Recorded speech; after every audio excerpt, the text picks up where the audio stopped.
On continue d'applaudir. On applaudit encore. C'est une manière de lui dire bonne arrivée au Burkina Faso. Avec ces applaudissements. Wa alaikum salam. Il n'est pas qu'on assis. On l'applaudit encore, s'il vous plaît. Il n'est pas qu'on assis. Ah oui.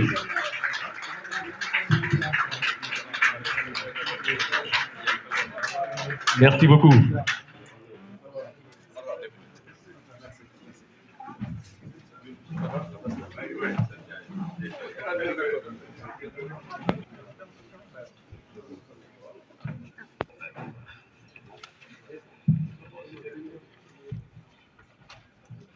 On va tout simplement vous donner la note du Gabon, du Burkina Faso et de la Côte d'Ivoire.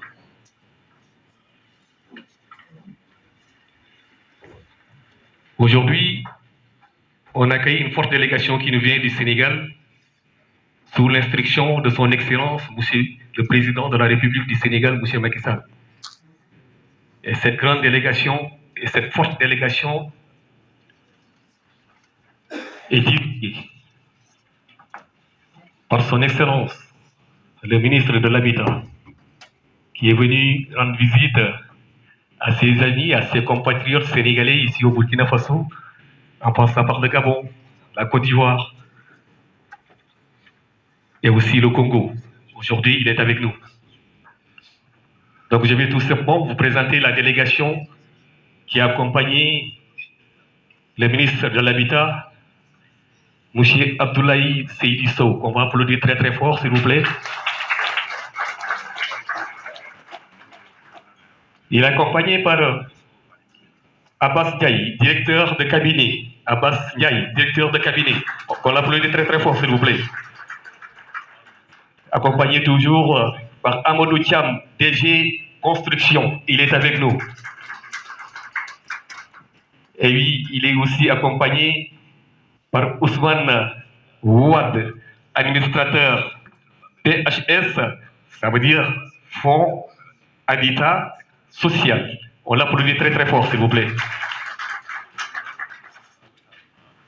Il est toujours accompagné par ce grand monsieur qu'on appelle Mamoudou Simbeng, DG SNHLM. Le ministre est accompagné toujours. J'ai dit bien, aujourd'hui, il est venu avec une forte délégation par celui-là qu'on appelle Baran Fofana, député de la diaspora Congo. Accompagné aussi par Sornaba, une grande dame, députée de la diaspora Gabon. On va saluer aussi la présence de Omar Sow, conseiller spécial de la présidence. Et aussi la présence de celui-là qu'on appelle Samba Sall, missionnaire, qui nous vient de la mission. Le ministre est toujours accompagné par celui-là qu'on appelle Arona Dem, c'était communication. Et aussi, sans oublier, Fatou Nyang, qui fait partie de la délégation cellule.com.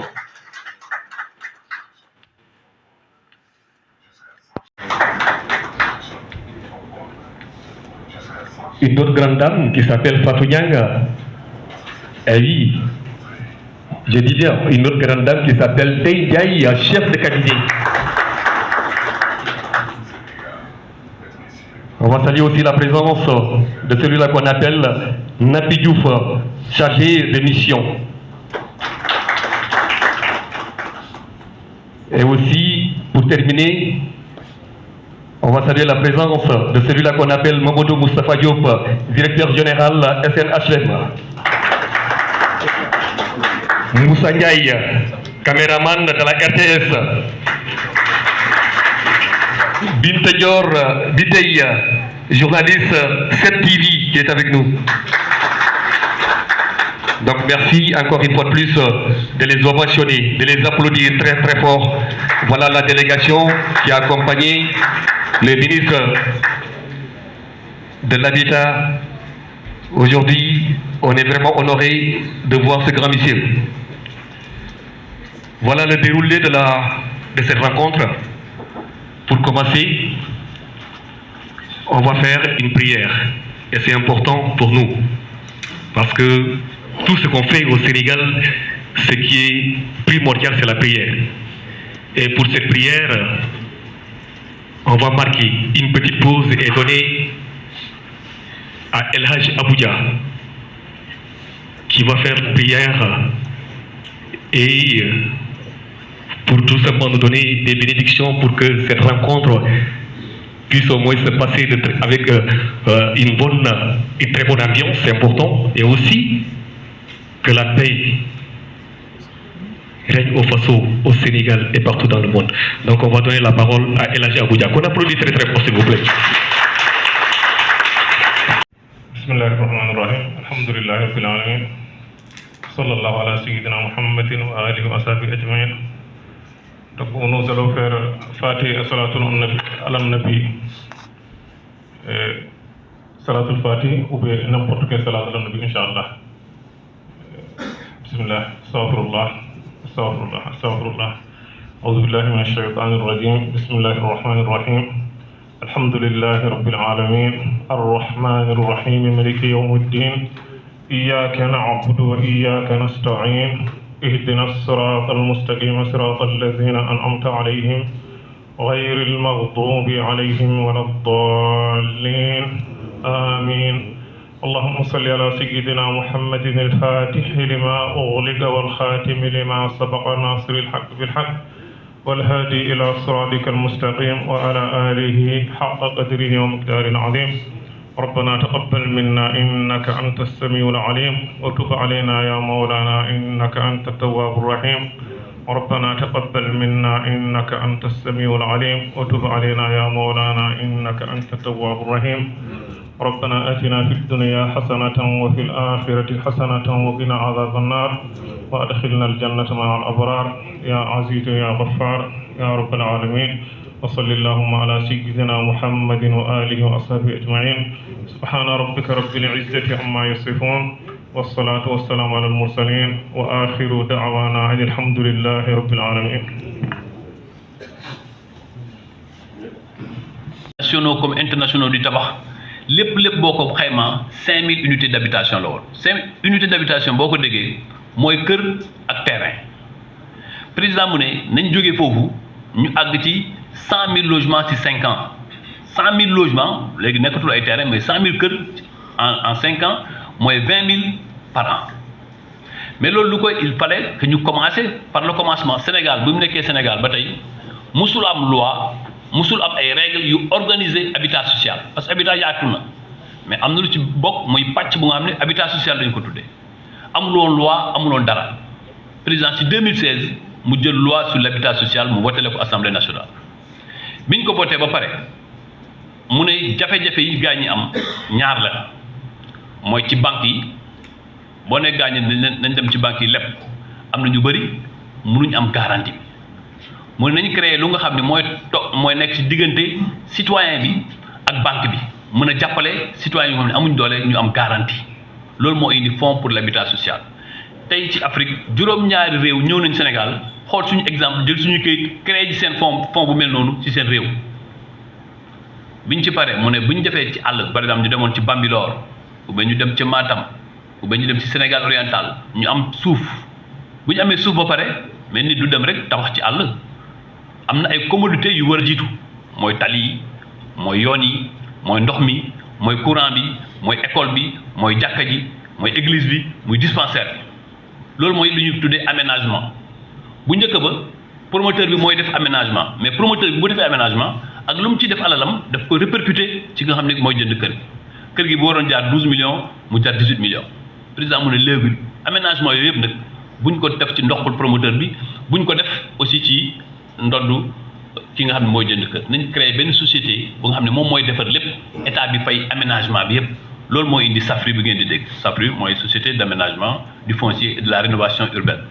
Président Sarr ne rénovation urbaine bi xaar leen tuuti nañ yem rek pour le moment ci aménagement foncier loolu boo gisee bi ñu paree loolu nag mun beneen problème bi ñi di am mooy ñi nga xam ne dañu bëgg a tabax dugal seen alal ci tabax dañ doon am ay jafe-jafe mooy taxes yi dañoo bëri fisc bi xaw a rëy. Président mu ne nañ képp ku nga xam ne dafa jëm ci tabax te matériaux boobu amul ci réew mi te ñu war ko importer nañ ko exonérer des taxes beneen bi mooy guichet unique yéen ñii xam ngeen ci lu bari parce que bu ngeen bëgg soxlaa kayit da ngeen di jaar urbanisme ñu dawloo leen parfois sax am na ay fonctionnaires di ci laaj boo jógee ci urbanisme nga dem ci domaine boo jógee ci domaine dem ci cadastre procédure bi gudd mën nga def 6 mois 1 an ci daxante ay bureau président mu ne nañ créé guichet unique ñëw ñëpp di intervenir ci kër gi ñu def leen ci benn bureau ñu mën ko def ci 48 heures 72 heures loolu tamit muy jéego bu gën a rëy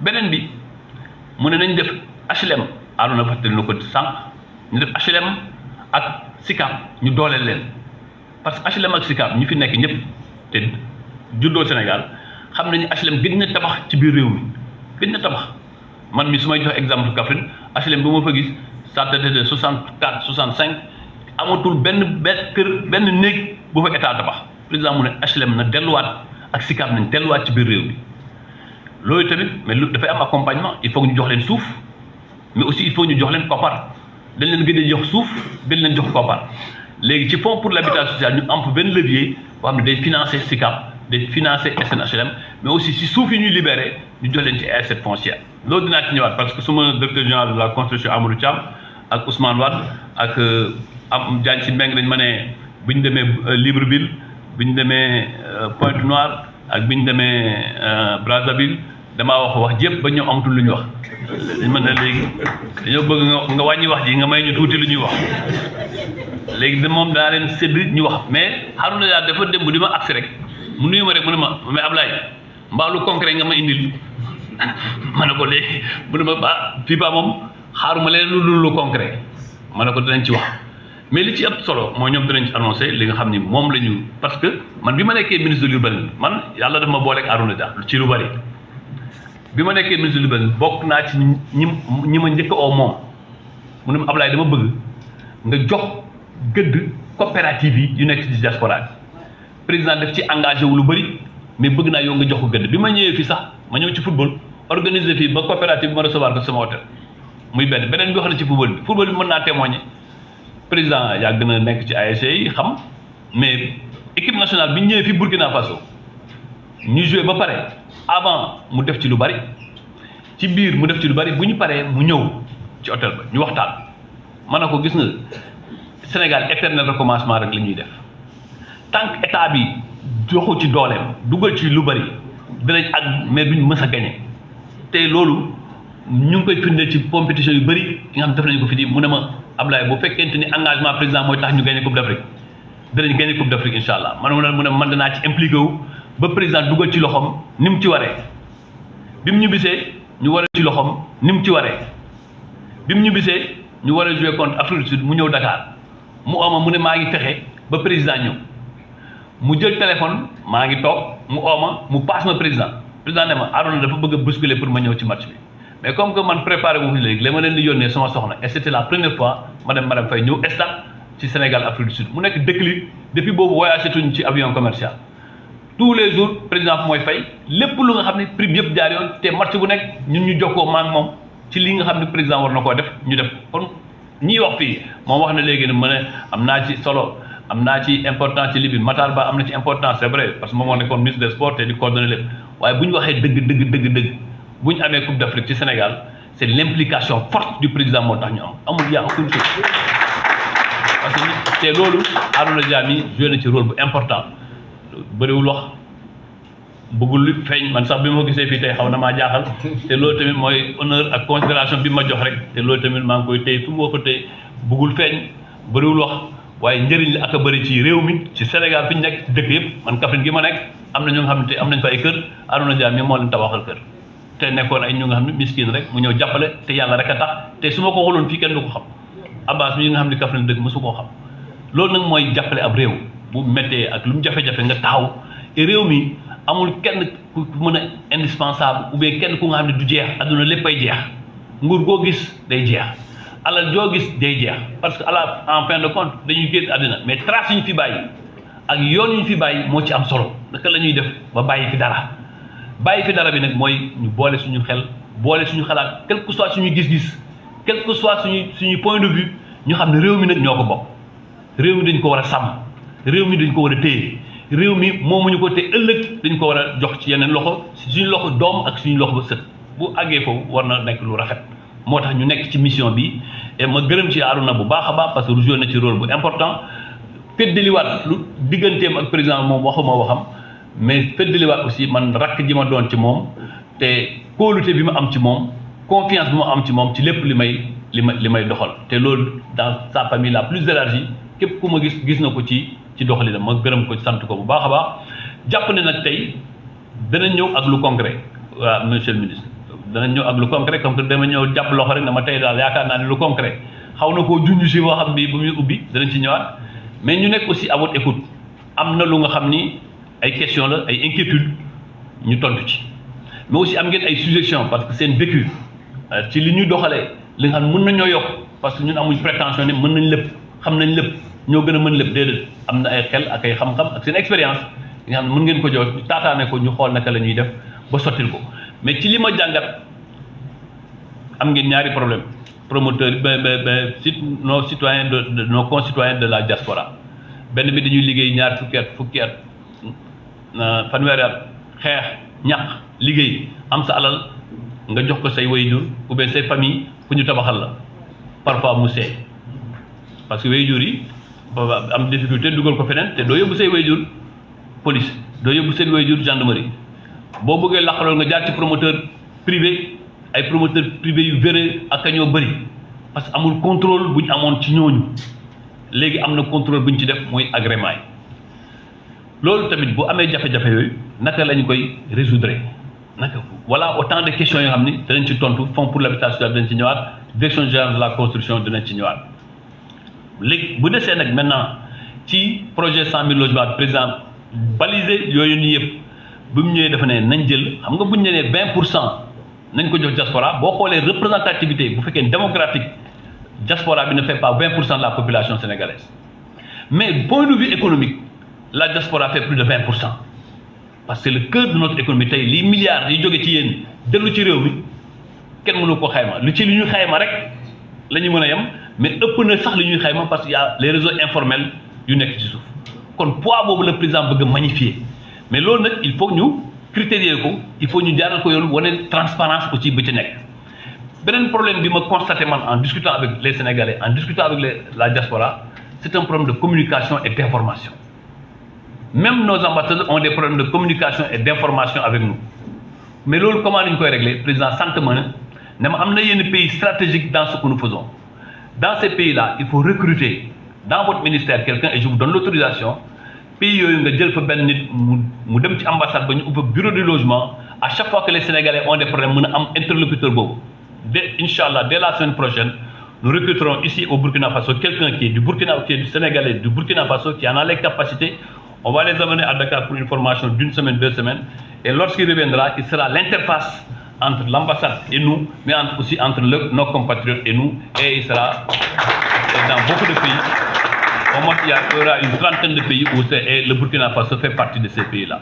loolu laa bëggoon introduire après ma jox kàddu gi su ma ñi ma àndal nekk ay directeurs généraux la plupart aussi engagés politiquement ñoom ñëpp d'ailleurs sont engagés politiquement mais aussi après suñ ñooñu directeur bi pare ma dinaa jox Omar Sow nga xam ne conseil spécial président te nekkoon moom tamit. Le conseil spécial du président de la République.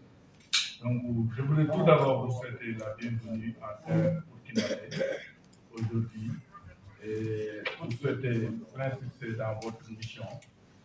Vous dire que la diaspora sénégalaise est ici. Les cadres sont là, tout le monde est là à votre écoute. Parce que le problème principal de votre mission va les concerner. Ce sera un problème de logement. Donc préparez-vous à répondre à toutes les questions. Je sais qu'ils en ont, parce qu'ils m'en ont posé.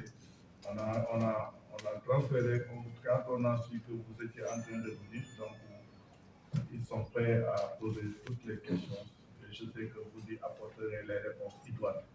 Donc vraiment, je voudrais profiter pour vous souhaiter encore une fois la bienvenue et les remercier vraiment de leur disponibilité et mention spéciale aussi au président Arouna. Merci. Bon, deuxième problème maintenant, c'est que léegi y a un prix, il a dit 7 millions. 7 millions, c'est comme si on n'avait rien. Parce que nous, ici au Burkina, qui va prendre un terrain à 7 millions? Voilà. Donc, il faut qu'on avance. Je pense Ousmane a parlé de bonification. Soyons concrets maintenant. Bonifier combien? Vous bonifiez la bonification s'élève à combien? Et à combien le terrain va nous revenir? Parce que le président Macky, on était côte à côte. On a négocié ensemble ici, là, pour arriver à 1,5 million. Moi, j'étais le négociateur. Nous étions à 1,5 million avec le président Macky. Et c'est difficile même. Non, c'est trop. Vous faire un effort. Parce que les aménagements, la viabilisation minimum, c'est 1,5 million dans l'État. 2018. Waouh. Quand les bonifications, nous avons deux bonifications. Bonification normale et bonification spéciale à cause que nous, on a fait un contrat avec le président Macky Sall. Ici, et ça a marché. Et puis nous, nous sommes Macky Sall aussi.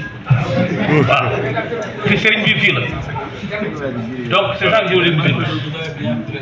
Voilà, monsieur le ministre, je crois que le débat est intéressant pour nous donner les précisions. Parce que nous devons comprendre tout trop. Je pense qu'on comprend M. Diarra parce que c'est un peu mais on est venu, nous sommes vraiment l'État. L'État nous doit vérifier que ki nga xam ne moo taxawoon di wax ñu wax ni moom waxkatu dëgg moo tax ñu bëgg a leeral tout de suite par exemple pour les parcelles yii ñuy wax ni li nga wax ni kenn déggu ci woon SNHLM nekk ci woon du tout vraiment c'est le projet des 100 000 logements mais on est en train de proposer une alternative c'est-à-dire maanaam lii bu fekkente ni am na lu ngeen bëgg lu gën a gaaw ñu proposer leen ko soo déggee ñu ni terrain 7 500 000 c'est des terrains de la SNHLM yoo xam ne SNHLM daf ko jënd di ko jaayaat c'est-à-dire daf ko jënd aménager ko indi fa ndox indi fa courant def fa tali moom ay coût tali ba ci buntu kër bu nekk ñu koy jaayaat donc bu fekkee pour les terrains ça même c'est différent des 4 hectares dinaa ci ñëw léegi mooy terrain yi nga xam ñi ngi koy jaay nii ci Bambilor di ko jaayee 7 500 000 mais dégg ngeen léegi le fonds nee na ñoom mën nañ ko bonifier bonification bi mooy mi ngi jar 7 500 000 ñoom ku si ne mën nañ leen a may 2 250 000 mu des 4 750 000 bu boobaa loolu ngeen di fay c'est ça la réalité mooy li nga xamante ni moom la Ousmane proposé léegi 4 hectares yi ñu waxoon du ay parcelles ay kër la parce que dañu wax cité de la diaspora foofu dañ fa am 20 hectares yoo xam ne ay cité lañ fa bëgg a tabax moo tax ñu ni mën nañ leen fa réserver 4 hectares ñu traduire ko en nombre de parcelles ak ki ngeen ñuy booleel ñu waxtaan ak moom façon kër ba ngeen fa bëgg. On va travailler ensemble ba ci coût bi ak lépp ba ñu d'accord ci ñuy soog ko tabax am nga loo xamante ni am ngeen ko du ngeen fay terrain bi fay kër gi dañ koy def benn coût global ba pare wax leen nii ngeen koy fay c'est ça qu'on propose concrètement sur le site des 4 hectares loolu laa bëggoon joxe ko précision. Voilà, je pense que là au moins c'est clair sur les 4 hectares et sur notre débat aussi voir comment le faire c'est-à-dire que dans la comment vous l'appelez profilage, dans le profilage que nous puissions en tenir compte. Mais la question Ousmane Wade, sur laquelle je suis resté sur ma faim, il faut qu'on réponde à ça. C'est sur le projet de Sage de Touba Sylla. Vraiment, il faut qu'on le reprenne et qu'on sache ce qu'il y a à l'intérieur. Parce que sinon, les Sénégalais seront laissés à eux-mêmes. Si vraiment on a de 12, on a 18-20 millions, ça veut dire que le projet a été dévoyé. Et que PAMECAS, c'est la microfinance. C'est d'abord l'intérêt. 17%, quel monde nous supporter? Les 7%, on disait que c'était élevé. On va maintenant à 17%. Ça, si vraiment le fonds laisse faire, et après tout Sylla bénéficie de tous les avantages du projet, mais c'est vraiment un détournement. Voilà comment on peut l'appeler. Il n'y a pas une autre qualification. Il n'y a pas une autre qualification. Et je crois que sur ça, il faut quand même que nous puissions répondre à leurs préoccupations. Mais là, on pourra le voir. Si j'ai tous les documents, on pourra approfondir la question. Mais ce que je veux dire, amul lenn luñ fi wax ba pare te duñ ko topp loolu daal laa bëgg ñu rassurer pour les autres qui vont venir vraiment moi je suis blessé que quelqu'un puisse me dire que je ne te fais pas confiance moi franchement ça waaw non damay wax rek lu nga xam ni moi je suis un pelin je ne suis pas un séeréer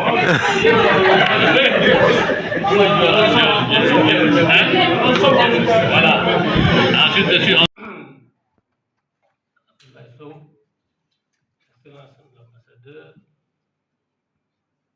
et toute la délégation qui accompagne le ministre, il me plaît de vous recevoir ici au Burkina Faso.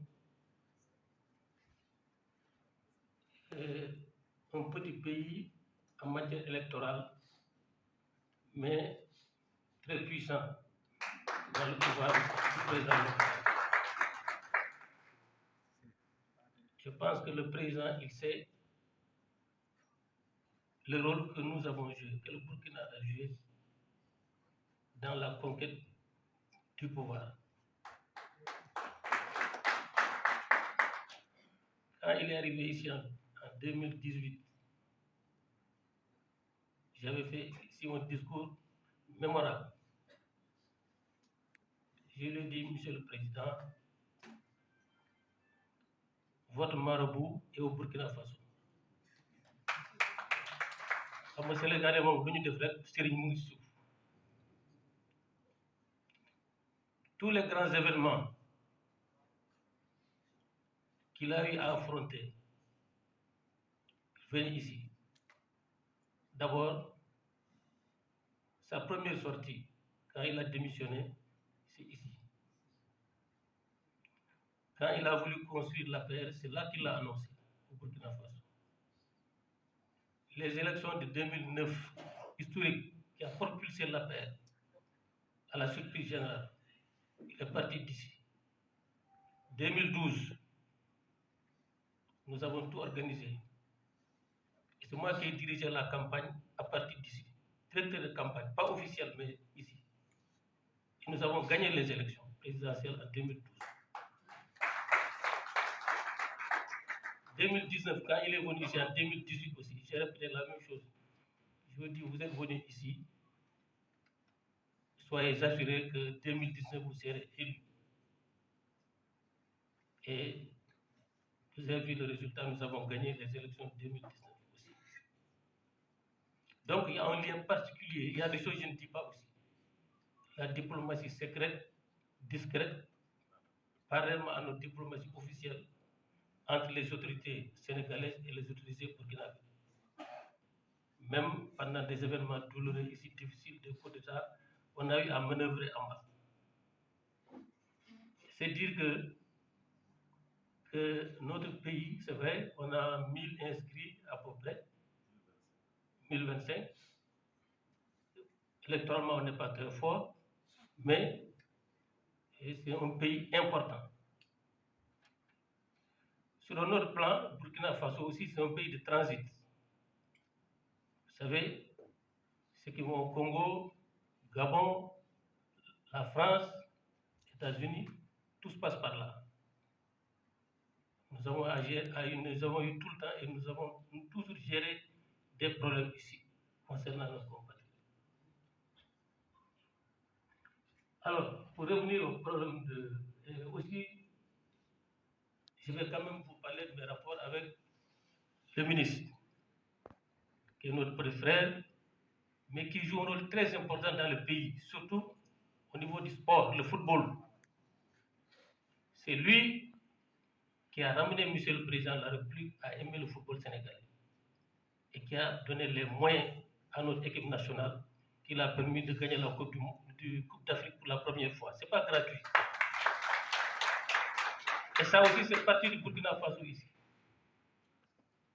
Quand ils sont venus ici, nous sommes partis les voir, on a discuté, nous les avons soutenus et je pense que aussi ça a servi à quelque chose. Donc c'est pour dire que le Burkina est très important et Serigne bi fi la nekk daal. C'est pourquoi j'avais dit au président en 2018, vous devez donner un traitement spécial au Burkina Faso. Le traitement spécial, nous ne faisons aucune revendication. L'unique revendication que nous voulons, c'est le terrain pour avoir des logements. Nous n'avons pas demandé de crédit, nous n'avons pas demandé de poste. Nous avons dit, nous voulons quand même, avec tout le rôle que nous avons joué dans votre pouvoir, que vous marquez aussi et pour montrer aux soutiens sénégalais qui sont au Burkina Faso que le gouvernement du Sénégal est reconnaissant de son rôle. et nous a demandé de créer une coopérative. Nous avons créé une coopérative. Il est revenu une deuxième fois ici. Il a reçu le bureau. Il a dit, où est-ce que vous en êtes? Nous avons donné les chiffres. Il a dit, le trésorier était là. Il a amené les preuves. Il a même donné des détails. Il dit, mais pourquoi c'est cette dame qui reçoit toujours l'argent par l'autre? Bref, il a fait des enquêtes. Il s'est rendu compte que c'est sérieux. Il est parti aux États-Unis. Il a parlé. Il a dit que vraiment le Burkina, c'est un exemple. Mais je dois dire jusqu'à aujourd'hui, bon, il y a eu des efforts, mais je pense que la coopérative va plus dans les détails. Mais c'est pour seulement placer dans son contexte que le Burkina doit être traité spécialement et particulièrement. Et nous espérons que nous aurons une bonne nouvelle aujourd'hui. Sinon, je ne sais pas comment on va faire la campagne.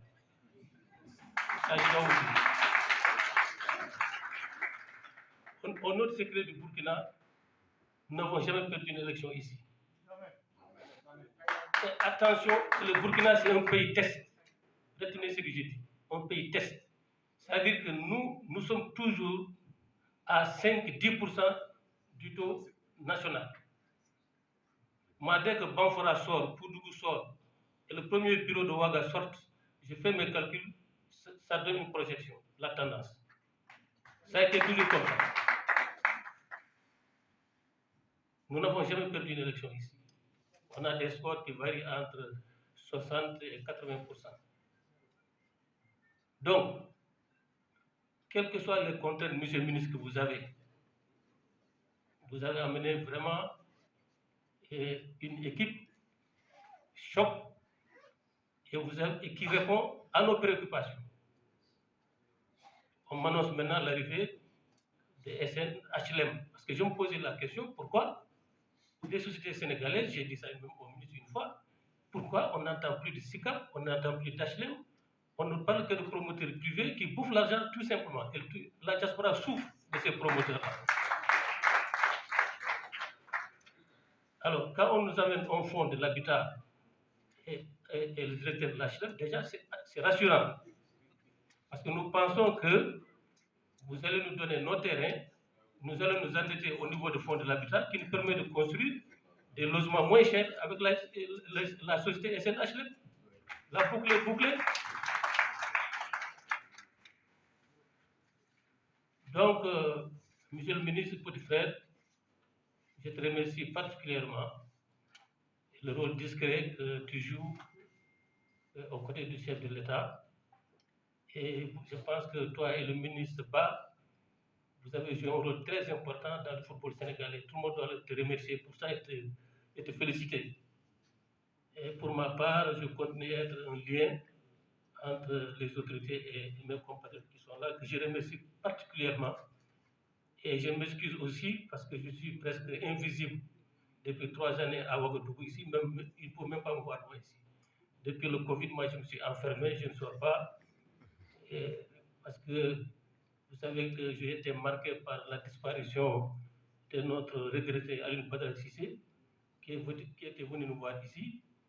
Et je suis allé le voir à l'hôtel, on a posé, on a bavardé. Il est rentré quelques mois après, on dit qu'il a disparu à cause du Covid. Donc moi j'ai dit, bon, moi je n'ai qu'à m'enfermer ici, dans le coin. C'est pour ça que vous ne me voyez pas. Bon, ainsi je vous remercie beaucoup et vraiment bienvenue à la terre burkinabé et je vous remercie pour votre attention. Merci, on applaudit très très fort, s'il vous plaît. Le ministre Abdoulaye Sow a toute sa grande délégation vraiment de qualité. Nous aussi, le conseil auprès du président Macky Sall et son Excellence M. Babou Ndiaye, ambassadeur du Sénégal ici, avec toute sa délégation, parce que je vois que tous les gens de l'ambassade sont là. Et puis surtout de nous, son mentor, son président, son leader, M. Arounda. Je le dis aussi Sénégalais. yéen ñëpp la commune vraiment day yomb la fin d'année la ñu nekk ñu gën a bëri 90% exercent des professions libérales ñi bàyyi nañ seen restaurant ñi tëj ñu fekkee léegi ñu leen ciy passé mais il fallait que loolu am man nag su may en tant que président de la coopérative et secrétaire général de la communauté sénégalaise j'avais beaucoup de doutes parce que fu may mujjee mooy le dernier intervenant pour ñu ñëwee avec les banques voilà la fiche synoptique. Quand j'ai quitté le Sénégal ça fait même pas 10 jours et puis j'ai fait 3 allées et venues pour la coopérative te laaj ñu kenn ñun ñooy paasal suñu bopp di dem di ñëw donc xam nañ loo xam ne cité bi may wax j'étais là-bas la semaine passée donc lii xam naa voilà une fiche synoptique qui a été faite léegi laa ci dégg SNHLM mais c'était pas Métas c'était 301 906 francs par mois moi je peux pas le faire te ma ko benn Sénégalais il faut pas nous laisser avec les banques puisque le président Macky Sall a pris des engagements ici devant suñu mentor le président Aron Dia soo gisee tey salle de calme à cause de lui ak le président respect boobu la puisque ñun fii jot nañ fi mission bu nekk 2018 lañu créé coopérative à moment que kenn doon war wax 1000 logements ñun ñoo njëkk a gëm le président Macky Sall l'APR n'est pas né au Burkina Faso mais l'APR a pris son envol ici au Burkina Faso lu bëri xam nañ ci nag te on est des militants disciplinés organisés amuñu chargé de mission amuñu dara mosu leen dégg kenn kaas lu ci am ñoo ciy jiitu bu leen ne électoral bi ñii la calculé on est plus de 10 000 Sénégalais reparti nañu papier te fii point la boo xam ne partout sous région bi dañuy xool dernière visite Macky Sall il y avait des délégations qui sont venues du Bénin du Togo dañ ne waa Burkina Faso suñu amul kenn du am ñun on n'avait pas besoin de maison on avait demandé des terrains viabilisés ñun loolu la ñu laajoon ñu ñëw fii avec le ministre Moïse Sarr et François Ndeki l'actuel ministre des microfinances ñoo ñu dugal ci 100 000 logements il y avait des heures là-bas au CDC ma ne leen on ne croit pas à ça à 99% on est des góorgóorlu amuñu ay compte bancaire amuñu dara donc affaire quand j'étais à la banque moi j'ai vu le PCA de Pamecas j'ai vu le gars des fonds j'ai vu directeur ça le promoteur Touba Sylla amul kenn ku ne jara nekk monsieur Amadou François Gaye le directeur du Sénégal de l'extérieur donc je connais ce programme là 2018 la ñu commencé woon war a pare 2021 ñu jox des terrains ils ont voulu nous embobiner ici jusqu'à présent on a des problèmes man am na Sénégalais yoo xam ne mënu ma leen on avait 218 millions quand vous nous avez reçu monsieur le ministre on vous a remis même ça à l'hôtel Laïko pour moi leen ñun on travaille te gis nga dans une situation gis ngeen dëkk bi ni mu mel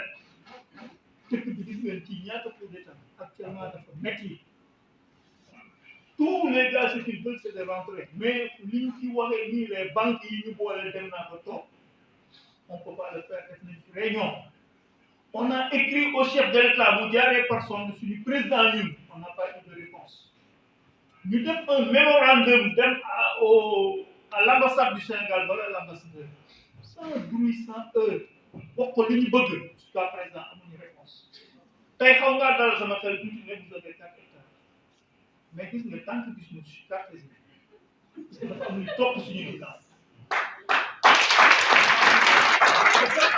et je pense que la coopérative on vient nous dire que voilà vos 3 hectares que vous devez mettre ou bien 4 hectares parce que nous on avait de l'argent 218 millions Europe sax amuñu ko woon même quand il y a des rencontres là-bas on est les parents pauvres il faut se le dire on nous appelle parce qu'il y a Arona il faut envoyer 2 personnes les autres on leur donne des billets d'avion on n'a jamais perdu d'élection ici moi j'ai gagné avec le truc attends le président avec à 98% c'est seul Arona qui l'a fait on est les parents pauvres tey su ñu ñëwee dañuy waxaat lii c'est des théories sur universitaires comme vous c'est des théories que les gens de place nous montrent que voilà ça des maisons ils nous ont appelés moi j'ai dit les gars il y avait un apport de 1 million d'euros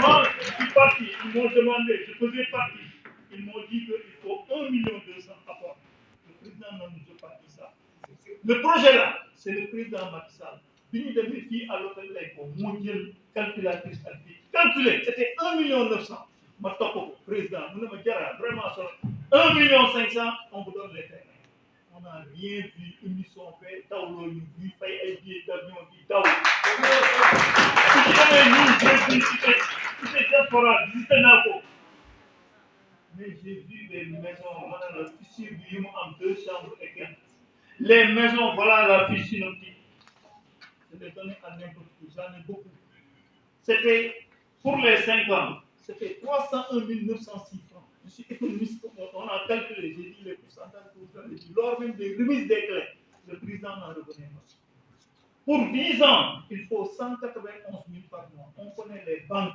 pour 15 ans il faut 148 000 francs comme vous venez de le dire bu ñu bàyyi banque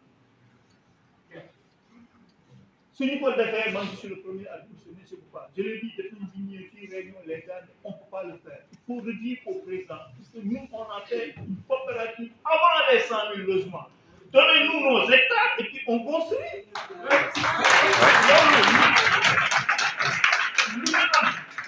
amuñu problème de banque j'ai vu les trucs qu'ils nous ont mis à signer ça je ne vais pas le donner à les Sénégalais mais actuellement vous avez 40% territoire bi pour jël traitement pour que les gens payent seen location ay am problème léegi ñu ñoo bëgg ñoo boole benn banque boo xam ne dañ ne ñoom chaque fin du mois ils veulent que chaque fin du mois même dama leen waxoon sax mais dites-nous la somme globale par année on essaie de s'arranger on est des businessmen tey mën nañu am 300 000 ñu dugal ko ci ñu ne ñu non ils veulent 301 000 voilà les fiches ñu ko def ñëpp def naa ñoom réunion. Donc maintenant, si vous venez vous appeler, c'est bien beau. Parce qu'on a reçu, gars, ils disent les mêmes choses que les CBC. Dis-nous beau, nous tech. Mais si on me dit qu'à la veille des élections, à 2 mois, il y a une délégation, mais je me dis que c'est tout. Et puis, on a pris une, du tout le gars, mais il me lance des paroles en tant que président. Que même certains disent que nous, on a acquisition de terrain. On n'a pas eu suñu garab yi yàqu te mën na la comme li ma wax ñun mais ñu bëri xamuñu mais le président il sait heure bu jógee ñu jug kii dañ koy ñaanal gudd fan doomu ñëy doo ko ñaanal fukk gudd fan koy ñaan suñu moom dina demee neneen dina teg ay brassards rouges te gis que toute la sous-région est derrière nous ça je défie quiconque puisque on discute avec eux dañu ñëpp ne yéen soo leen amul kenn du am mais da ngay dem Dakar pour gis une autorité ñu xam ne ñëw nga mais ils me font tergiverser pendant une semaine te loo xam ne ñun on ne commande pas on a notre argent 218 millions du ay jaaxal te xaalis boobu depuis 2018 ça pouvait travailler des millions léegi nag affaire bi lu concret ñun la ñu bëggoon je pensais que aujourd'hui ñu ñëw tey ne voilà vos 3 hectares fii la nekk fii li ngeen di fay ñu am ko devant si loolu lañ ko yaakaar mais comme que ne yaa am nga 4 hectares wala yenn affaire parce que gars yi li ñu lay wax ak suñu demee ça fait 2 parce que tey c'était pas facile ñu dajale gars yi ak kay bi à l'aéroport nee na leen doon demee mais avec son excellence bi mu def ci ñun maa ngi koy sant bu baax ak même à Dakar 2-3 jours mu gisee ñun ñu waxtaan dama à coopérative nga téye leen ci wala benn affaire le président Arona Dia aussi donc aussi dimbali dëkk bi ñu mel am na ñoo xam ne métti na je vais vous dire c'est Arona et son frère Abou Diouf supporter famille yu bëri tey moo wax leen ko xamuma kenn suñ fi nekk woon mu am problème de dégg ne y a des Sénégalais yu nekk fii dund ñu def ñu mel affaire ñuy fanaan ci benn parce que man la am na ñoo xam ne ci danañu les problèmes ñu ngi fii demal dans les daayira wala dara chaque jour suñu bureau y a 30-40 personnes qui viennent c'est Arona c'est son frère Abou mais ñëpp ils veulent rentrer puisque conditions yi moo métti waaye nag sooy dem da ngay am foo dugg moo taxoon depuis 2018 ñu ñëw njëkk a gëm le projet du président Macky Sall mais tey on n'a rien en retour on est les parents pauvres on n'a rien dañuy ñëw fii dañuy ñëwaat benn théorie comme ñu ne y a des élections dans 2 mois si le gouvernement n'est pas là est-ce qu'il y a une continuité est-ce que les gens et puis ñun on va se regarder en chien de faïence ici à Ouagadougou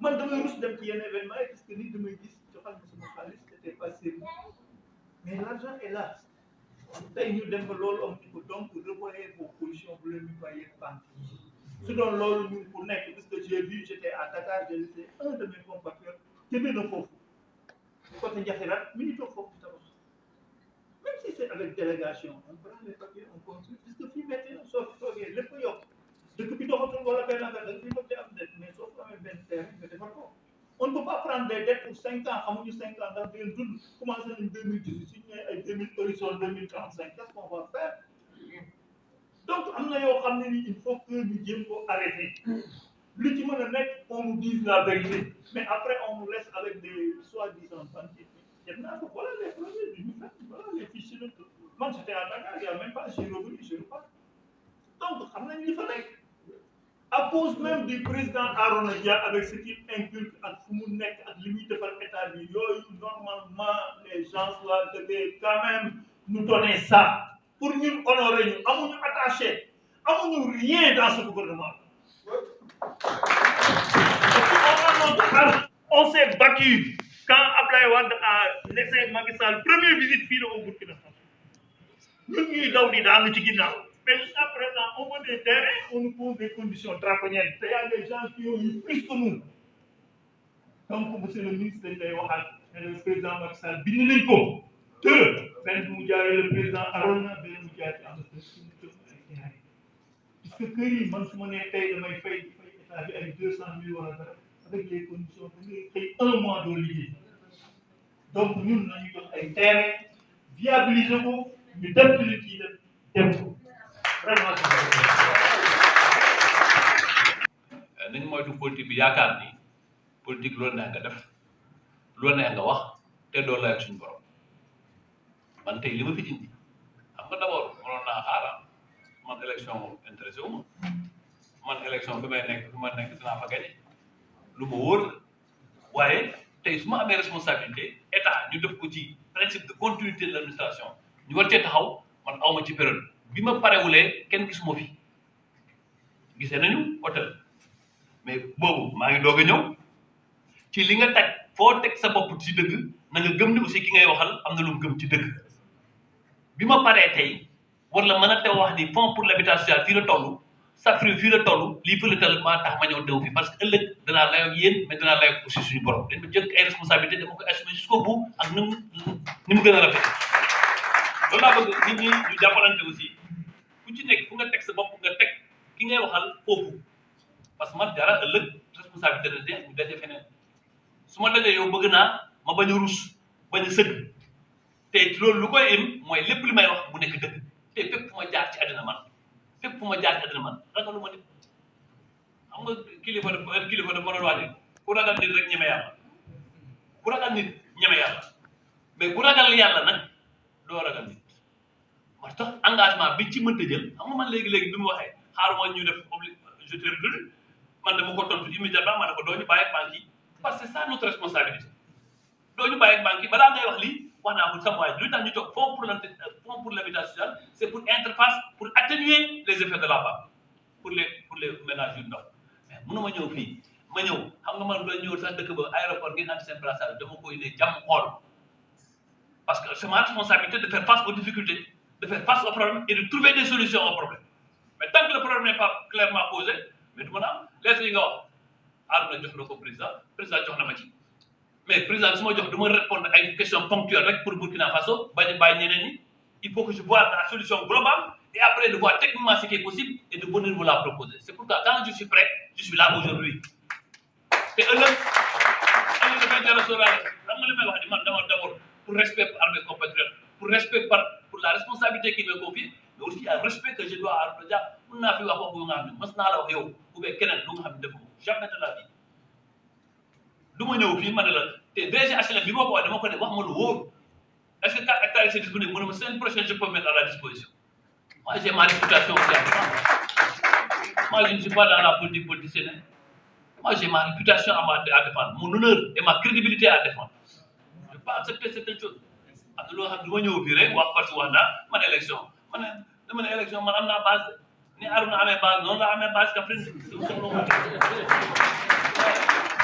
am naa ma crédibilité dama am base may taxaw dem mais du ma ñëw fii tey ma ñëw fii ma taxaw may dégg lu nga xam ne man mënu ma koo dégg am na ay erreur am na ay yu nga xam ne dañ ko war a jubanti Arona Dia lu mu joué ci rôle ci président Fallou est-ce que mën na wax ne lépp moo ko neex Arouna Dia ngi ni toog lu mu ci joué ci Sénégal ba président Fallou ci 12 ans est-ce que lépp ko def mais du lépp ko def am na lu koy naqari mais fi mu ko war a waxee la koy wax parce que loolu bu ñu ko sàmmul lépp ay yàqu te bu yàqoo mais ci kenn xamul ab tey li ñuy dund Burkina di ko dund Mali di ko dund feneen mais jombul Sénégal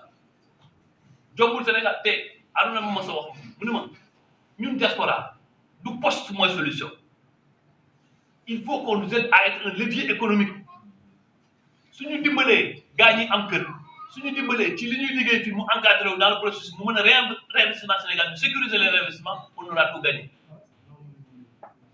loolu yàgg naa discuter moom et même hier il me l'a répété dama bëgg ngeen rassuré wu et qu'on se fasse confiance parce qu'on ne se fait pas confiance c'est pas la peine moi si vous ne me faites pas confiance Diarra moi j'arrête tout de suite et je fais avec ceux qui m'ont fait confiance da nga ma war a wax ne je vous fais confiance lenn wax nga fi on fait confiance mais si vous dites vous ne me faites pas confiance boo ma waxee man ma kilifa jëm nga ne ma je vous fais pas confiance ay wax lañu est-ce que mos naa la wax man lu ma deful man dama jaara dama am jaar-jaar université moo gën a jafe mais ba fay dëgg ñëpp a tàcc parce que mosuma wax étudiant moo gën a jafe moo la gën a jafe étudiants yi lépp lu ma leen wax dama koy def li may def c'est 10 000 étudiants qui ont couru derrière moi donc li may def dama bëgg aussi suñ ci joxantee cër ñu respecté wante ci loolu te man Mamadou Sy Mbengue suma naataangool suma nawle la muy DG HLM mu ne ma ci Bambilor am naa ci 20 hectares kooku on n'a pas fait ça à Brazzaville ni à Pointe-Noire ni au Gabon on n'a pas fait ça les 20 hectares là c'est ici seulement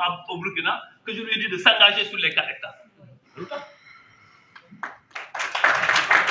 léegi nag man danañ xoolante fii ak 2 semaines fii ak 3 semaines naa la xool jàmm nga xool ma jàmm nga xool est-ce que dana léegi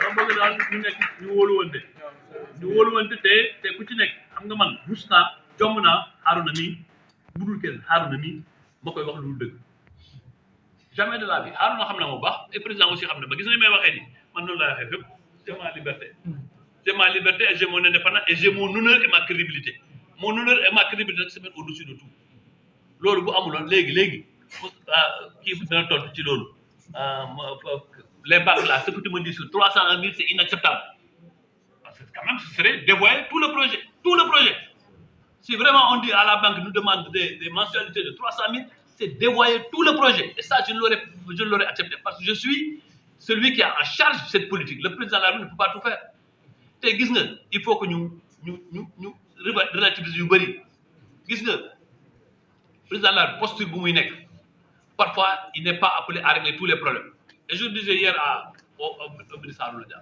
ma ne ko nous tous nous sommes victimes de ça c'est-à-dire entourage ñun ñu war a chargé wu de dara war ko chargé wu war ko assumer bu yéexee man mii Arouna Dia m'a appelé 10 000 et une fois pour me dire il faut venir et régler les coopératives au lieu de logement jox leen ñu terrain rek vous avez dit là il me l'a dit combien de fois mais je lui ai dit mais je ne suis pas encore prêt nañu pare même moom il ne pensait pas que la mission il m'a appelé à 3 reprises pour me demander la confirmation de la mission tellement il y a eu des missions qui ont été annoncées qui n'ont pas été faites mais moi j'ai dit attendez balaa maay dem fenn mu wóor ma ni am na fu ma ko teg. ñoo ngi leen di nuyu leen ziar si jiital suñu kàddu yu tedd yi sëñ Abdoulaye Seydou Sow jiite la ñu ngi leen di wax ahlan wa sahlan di rafetlu jotaay bi di beral am nuyoo suñu consul général Serigne Birane ak suñu président Arouna Moussa Diagne yàlla xam naa li ñu bëggoon a wax lu bëri li gars yi naan nous avons eu beaucoup d'eau dans notre bissap pour ne pas dire loolu mais voilà li ñu indi woon lu bëri vraiment bi ni ñuy dugg si ak li ñu mel ni wuute na lool wax dëgg yàlla suñu xel xaw naa dal suñu xool yi xaw a sedd lenn rek laa bëggoon a leeral balaa nit ñi di génn fi 11 personnes yi ñuy wax kenn fii ci Burkina Faso amagul kër balaa ñoo génn naan am na 11 yu am kenn amagul dañ noonu ni am nañ quota 11 personnes loolu bu ñu ko waxee nag dañuy xool 11 yi nga xamante ni ñoo njëkk a matal seen cotisation dugal seen tur bu dee loo xamante ni progressivement la bu benn quota ñëwee ñu dugal ñu ci topp loolu xooluñu ki ko diriger wala ki mujjee ñëw fii njëkk a pare cotisation loolu mooy premier critère bi waaye nag monsieur le ministre bi ñu tànnee waa PAMECAS moo nu woo boo gisee jot nañ bëgg duñu kër li ñu waxal moo nu tiital ndax bu fekkee programme état ñu jël ko jox ko ab structure microfinance ba nga xamante ne sax ñun xam nañ ne ñu ngi jaay fi mu toll nii bëgg a jëyante suñu kaw loolu duñ mën a boobu ñëpp xam nañ ni PAMECAS boobu mënut a attan bii projet donc loolu moo taxoon ñu ni ay terrain lañ bëgg waaye ci assistance sax na ñu ma yóbbal ne ni kër moo leen gën a waaye nag ñu dawal ci yërmande buñ déggee banque de l'habitat wala HLM loolu day dal suñu xel kon daal yooyu lañ bëggoon a wax vraiment di leen sant di leen gërëm di beral nag ab can président Arona ni kontaan nañ ci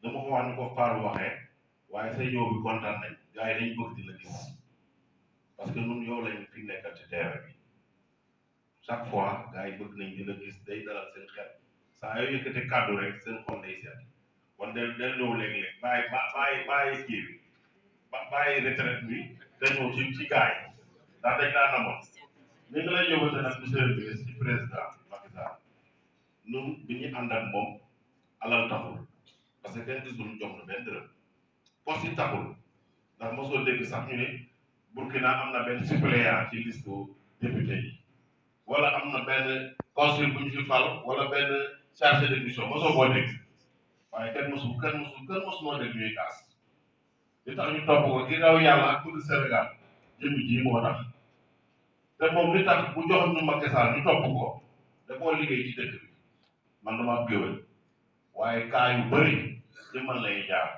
te moom xam na ni néew na man ma taxu sax di wax sama soxla yarawuñu ma noonu waaye nag soxla si jaam yi yëpp yu bëri ci man lay jaar su ñëwee boole na lu ak rakam ji abu ñu dem benn soxla su ko góor noppam te fajuwul néew ma muy faj lépp de waaye tey su ko góor noppam te fajuwul loolu moo tax ñu jàpp ko kon xam nañ ni fonk na ko sax waaye noonu ko gën a fonkal te yéen tamit bu ngeen ñëwee man mi maa yore communication parti bi da ngeen fexe bay gis ñi yore parti bi fii Mamadou Diarra li tax mu am lu ko metti lool avant élection yi di passé ñoom muy Sarr bi ñëw ak Victorine Ndeye wax nañ ci loo xamante ne sax man rendre naa hommage muy Sarr ci Facebook defal ko benn test bu rafet président xam na ne man bindikat laa def ci photo ndax kontaan ci moom waaye bi mu demee Sénégal ba léegi mosuma koo woo jot ko xam nga loolu bu amee bu keneen ñëwee gars yi mën nañ de waaye yow wóolu nañ la ndax xam nañ ni ngay doxale voilà loolu moo tax loolu jara sax napp ko waaye loolu dañuy daal lu bëri nit day ñu waxante ak ñu rafet ñu kontaan su demee mu tëj téléphone am waaye ñu xam nañ meluñu loolu waaw yow dama laa soxla ñi ma xam nañ ko te xamante wuñu bokk nga ci rare personne yow may gis si deli sa dox sa daal ko ndax man du ma déglu bu ma dul lool kon maa ngi lay sant di sant ñëpp voilà di naan daal nañu ànd ñun ñëpp di politique sax du politique mais dafa am loo xamante ne si nen ku ko gis ni ne ngi nii Arona Dia mi li mu taxawoo askan wi lu mu bëgg dañ ci taxaw te moom bëgg bi mu bëgg Sénégal ak taxaw bi mu taxaw askan wi moo tax fu ñu joxoon ñu topp ko parce que luñ joxoon koo xamante ne baaxul ci Sénégal du ànd ak koo xamante ne du léegi bi ñu ànd ak Macky xamuñu ko de waaye dañ koo jàppee moom jikkoom njàmbaaram xam-xamam dëggoom ak dugg Sénégal bi ñu xam ci moom moo tax ñu ne ànd leen Macky ñu ànd ak moom wasalaamaaleykum wa rahmatulah. micro.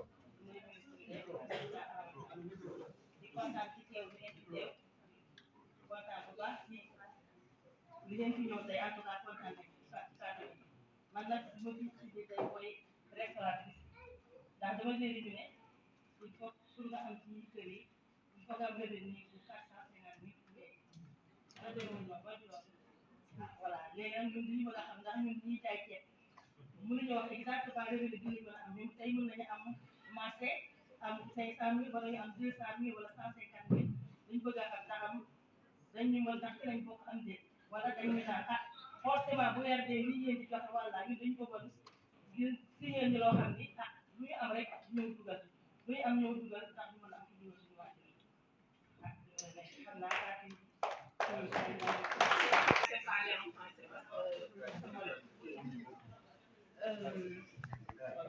au début, moi, en tout cas, comme vous êtes arrivé, j'étais un peu sceptique.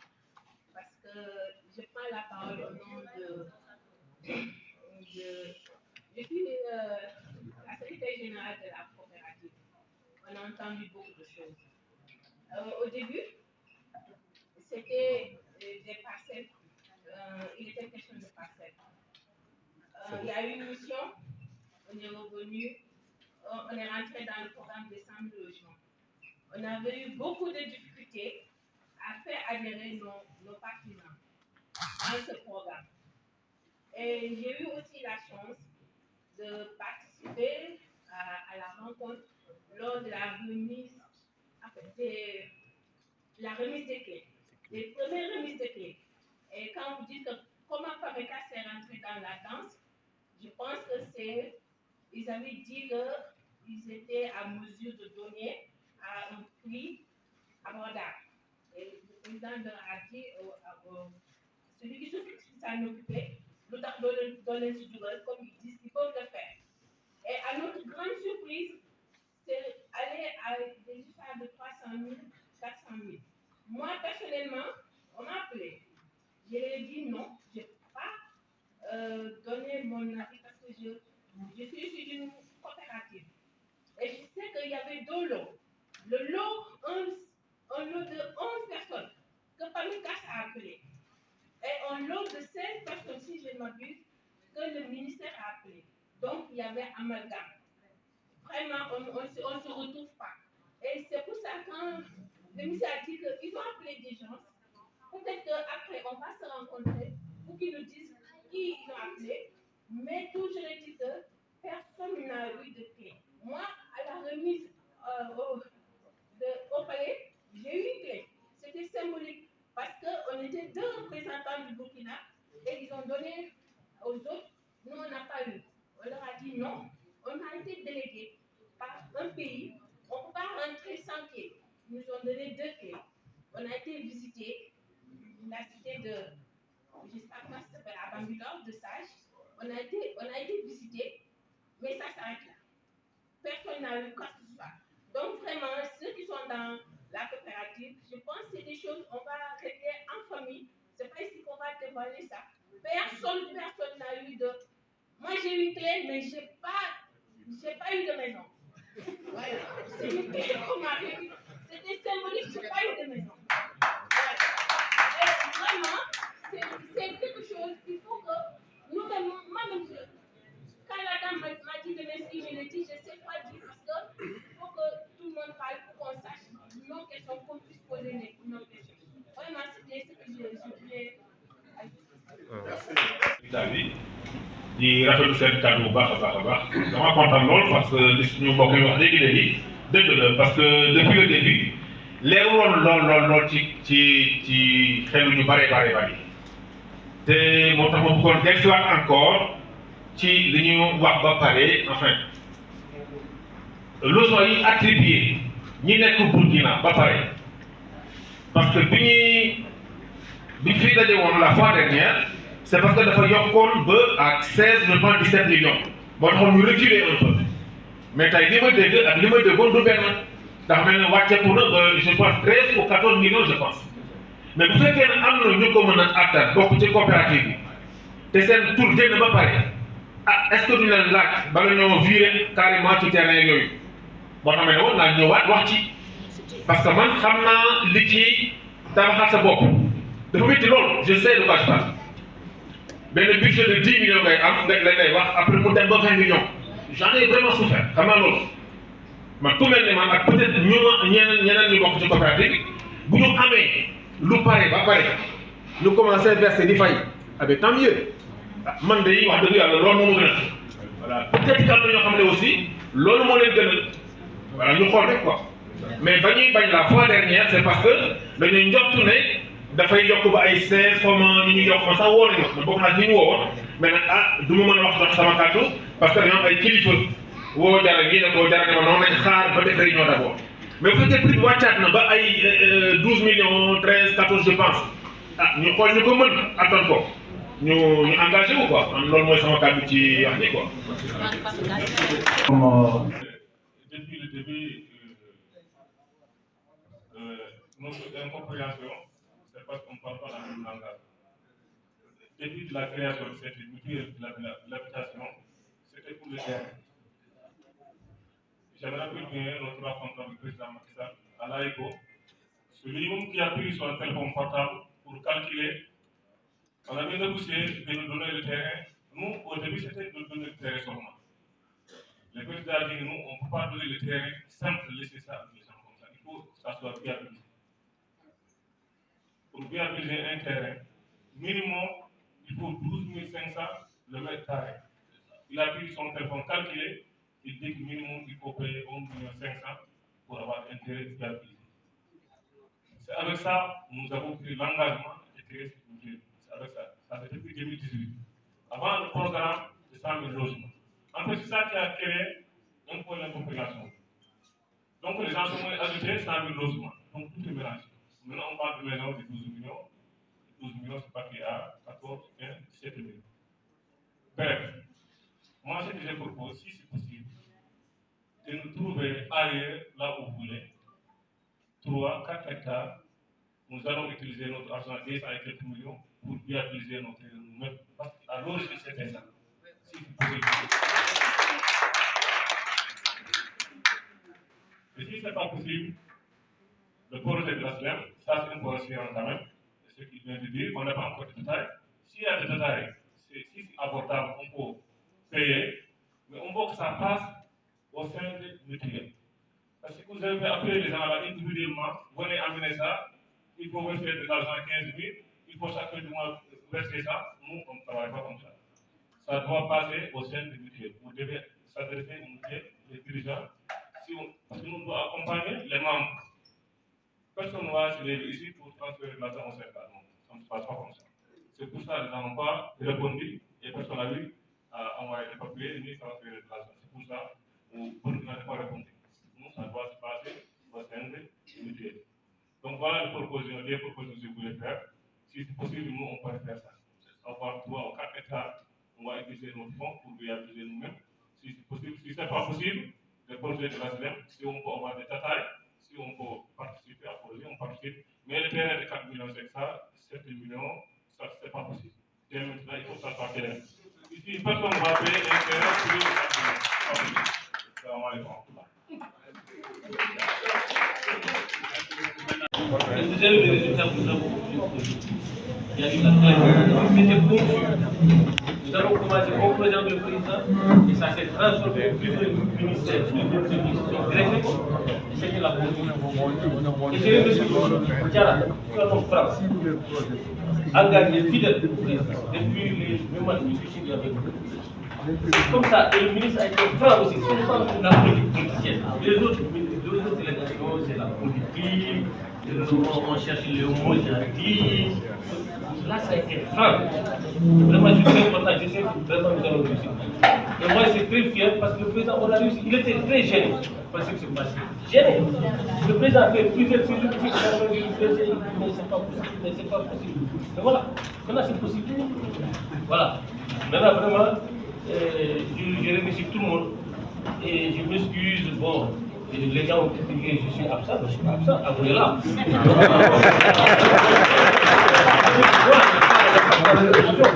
Ce qu'ils veulent la politique, je ne peux pas accepter ça. À vous en rôle, moi je rôle.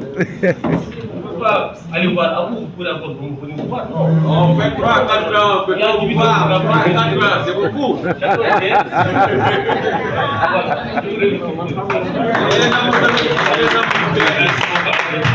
Merci.